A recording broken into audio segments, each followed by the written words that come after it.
నమస్తే. భారత్ మాకు ప్రయోగశాల వంటిది. దేని మీదైనా సరే అక్కడ ప్రయోగాలు చేయగలం. 2 రోజుల క్రితం బిల్ గేట్స్ ఒక ఇంటర్వ్యూలో చెప్పిన మాట ఇది. అయితే ఈ మాటలకు ఆయన చాలా విమర్శలు ఎదుర్కోవాల్సొస్తోంది. ఇంతకీ బిల్ గేట్స్ ఈ మాట ఎందుకన్నాడు? యాదృచ్ఛికంగా అన్నాడా? లేదా భారత్‌లో ప్రయోగాలకు సంబంధించి ఆయనకేమన్నా సంబంధం ఉందా? ఒకసారి చూద్దాం. 2019లో ఖమ్మం జిల్లాలో ఒక ఘటన జరిగింది. మహిళల్లో వచ్చే సర్వైకల్ క్యాన్సర్ అంటే గర్భాశయ ముఖద్వార క్యాన్సర్ బారిన పడకుండా ఒక వ్యాక్సిన్ క్లినికల్ ట్రయల్స్ కోసం ఖమ్మం జిల్లా ఏజెన్సీలో 9 నుంచి 15 ఏళ్ల పిల్లల వయసు గల ఆడపిల్లల మీద ఒక వ్యాక్సిన్‌ను 3 విడతలుగా ప్రయోగించారు. 3 దఫాలుగా వాళ్ళకిచ్చారు. ఎవరు? ఆరోగ్య శాఖ అధికారులు, ప్రభుత్వ అనుమతి లేకుండా. ఆ వ్యాక్సిన్‌ను తయారు చేసిన కంపెనీ పేరు మెర్క్. ప్రభుత్వ ఎస్సీ వెల్ఫేర్ హాస్టల్స్‌లో ఉంటున్న 16,000 మంది ఆడపిల్లలపై ఈ పరీక్షలు నిర్వహించారు. అదే సమయంలో తెలంగాణలోనే కాక గుజరాత్‌లో కూడా ఇలాగే ప్రభుత్వ ట్రైబల్ వెల్ఫేర్ హాస్టళ్లలో ఉంటున్న 14,000 మంది ఆడపిల్లలపై జీఎస్కే కంపెనీ తయారు చేసిన ఈ సెర్వారెక్స్ అనే వ్యాక్సిన్‌ను ప్రయోగించారు. అయితే ఆ వ్యాక్సిన్ వాళ్ళు తీసుకున్న కొన్ని నెలలకే వాళ్ళ పరిస్థితి అంటే వికటించింది. సైడ్ ఎఫెక్ట్స్‌తో తెలంగాణలో 5 పిల్లలు ప్రాణాలు కోల్పోయారు. గుజరాత్ వడోదరలో కూడా మరో 2 చనిపోయినట్టు వార్తలొచ్చాయి. అయితే భారత్‌లోనే కాకుండా అమెరికాలోని కొలంబియా ఉత్తర ప్రాంతంలో కూడా ఈ వ్యాక్సిన్ వల్ల అక్కడ అంటే ఆడపిల్లలు అనారోగ్యం బారిన పడినట్టు అసోసియేట్ ప్రెస్ తెలిపింది. దీని మీద గొడవ చెలరేగడంతో కుటుంబ ఆరోగ్య శాఖ పార్లమెంటరీ స్టాండింగ్ కమిటీ విచారణ చేపట్టి 2013లో ఒక రిపోర్ట్ ఇచ్చింది.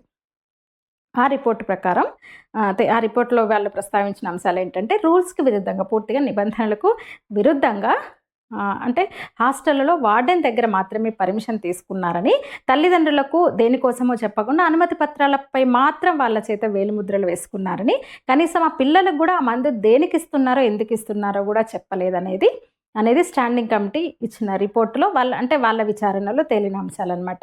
ఇంకా ఏకంగా 7 గిరిజన పిల్లలు చనిపోవడం పట్ల అప్పుడు సుప్రీంకోర్టు కూడా సీరియస్ అయింది. అసలు ఈ ప్రయోగాలు చేయడానికి ఎవరు అనుమతులు ఇచ్చారని డ్రగ్ కంట్రోలర్ డైరెక్టర్ జనరల్ని Indian council of medical research centre నిలదీసింది. అసలు 7 పిల్లల చావులకి వ్యాక్సిన్కి సంబంధం లేదని, కొందరు సూసైడ్ వల్ల చనిపోయారని, లేదంటే మలేరియా వంటి కొన్ని జ్వరాల వల్ల, విష జ్వరాల వల్ల పిల్లలు చనిపోయినట్టు ఆయా రాష్ట్ర ప్రభుత్వాలు ప్రకటించడం పైన కూడా స్టాండింగ్ కమిటీ అభ్యంతరం వ్యక్తం చేసింది. 2010లో ఒక ఎన్జిఓ ఆ గిరిజన ఏరియాలో ఇలాంటి ఆడపిల్లలను పరిశీలించి వారిలో 120 మంది వరకు కూడా సైడ్ ఎఫెక్ట్స్ అంటే మూర్ఛ రావడము, తొందరగా రజస్వల కావడం, విపరీతమైన బ్లీడింగ్ జరగడం వంటి లక్షణాలను వారిలో గుర్తించినట్టు చెప్పింది. ఇక పార్లమెంట్ స్టాండింగ్ కమిటీ కనుక్కున్న దాని ప్రకారం అమెరికాకు చెందిన PATH అనే ఎన్జిఓ ఈ ప్రయోగాలు నిర్వహించినట్టు తెలిసింది. మైనర్ల మీద ఈ వ్యాక్సిన్ ప్రయోగాలు నిర్వహించి డేటా కలెక్ట్ చేయడం, వాటి ఆధారంగా భారత్ సార్వజనీన టీకా ప్రోగ్రాంలో దీన్ని కూడా చేర్చే అవకాశం ఉందేమో పరిశీలించడం ఈ ప్రయోగాల ఉద్దేశం. అలాగే 2006 జూన్ 1లో USFDA ఈ గర్దాక్సిల్ వ్యాక్సిన్పై ప్రయోగాలకు అనుమతించిందని రిపోర్ట్లో తెలిపింది. అలాగే ప్యాథ్ అనే ఎన్జిఓ 5 ఏళ్ల ప్రణాళికలో భాగంగా పెరు, ఉగాండా, వియత్నాంతో పాటు భారత్లో కొన్ని ప్రాంతాల్లో అంటే వాళ్ళు సెలెక్ట్ చేసిన ప్రాంతాల్లో ఈ ప్రయోగాలు నిర్వహించారనమాట. 2006లో నవంబర్ 16న ఈ ప్యాథ్ ఎన్జిఓకి ఇండియన్ కౌన్సిల్ ఆఫ్ మెడికల్ రీసెర్చ్కి మధ్య ఈ ప్రయోగాలపై ఒక MOU కుదిరింది. దాని ప్రకారం ప్రయోగాలు నిర్వహించడం, దాని డేటా ఆధారంగా భారతీయ వ్యాక్సిన్ ప్రోగ్రాంలో దీన్ని చేర్చడం. అయితే పార్లమెంటరీ స్టాండింగ్ కమిటీ మరో విషయం కూడా కనుక్కుంది. అదేంటంటే ఈ మొత్తం స్టడీకి ప్యాథ్కి ఆర్థిక సహాయం చేసింది బిల్ గేట్స్ ఫౌండేషన్. ఇలాంటి వివాదాస్పద ప్రయోగాలకు ఆర్థిక సాయం చేయడంపై అంటే ఫండ్స్ ఇవ్వడంపై బిల్ గేట్స్ విమర్శలు ఎదుర్కోవాల్సి వచ్చింది.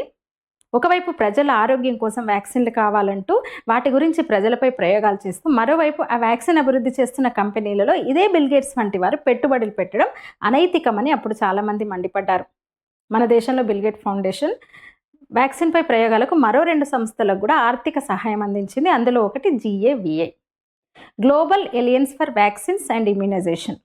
రెండోది PHFI, public health foundation of India. ఈ PHFI సంస్థకి బిల్ గేట్స్తో పాటు UPA ప్రభుత్వం కూడా నిధులు సమకూర్చింది.